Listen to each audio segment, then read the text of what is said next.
So this time we're going to take a look at reaping, having our partner roll to defend the footlock, and us building to score some points out of it. So I move Frankie, I get myself to 1x, however which way, same thing that we were both just kind of talking about. We're starting to create some instability, I'm moving around underneath him, and I see my opportunity to reap. So for whatever grip you like, Frank just gave a whole bunch of really great details on this position. We start to take a crack at the heel, my partner rolls through. In the previous segment, we were working on following to the footlock and getting our tap, but oftentimes what happens is it's either A, hard to get the submission, or B, you need to score out of it. And my experience competing against like really high level guys is that like it's very difficult to tap people with just an outside footlock from one leg X. When they're at that level, you're gonna have to be able to score points, get on top of them, and keep them down. So this time I move Frankie, I get myself to 1x, I start to reap. As Frank rolls, I'm unwinding the position. I'm making a little bit of space. Can we just rotate this way? I'm making a little bit of space. I'm letting my right foot come out. And the tricky part for people tends to be creating enough space to get your left foot out. If I do this, I kind of get caught up on Frank. So I try to create like a little bit of a technical stand-up so I can take my foot out. The other thing you'll notice is that I've been shelving Frank's foot the entire time. This is so he can't just get up and build.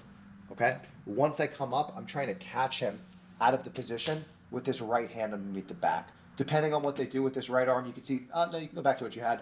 Frank is underhooking me, that's no sweat. I'll try and connect my hands and lean into the underhook. If you feel like you're putting some like strain on your wrist and you don't like it, which sometimes happens to me, I'll just go palms up. I'm gonna kind of rotate Frank into this underhook, settle into the position. If they wind up latching onto this back leg, like connect your legs, no sweat, just start to continue to come forward and work on slowly but surely creeping your knee out of this space. Make sure that while you're freeing your knee, if they're holding on to you like a koala bear, can you trap my foot again?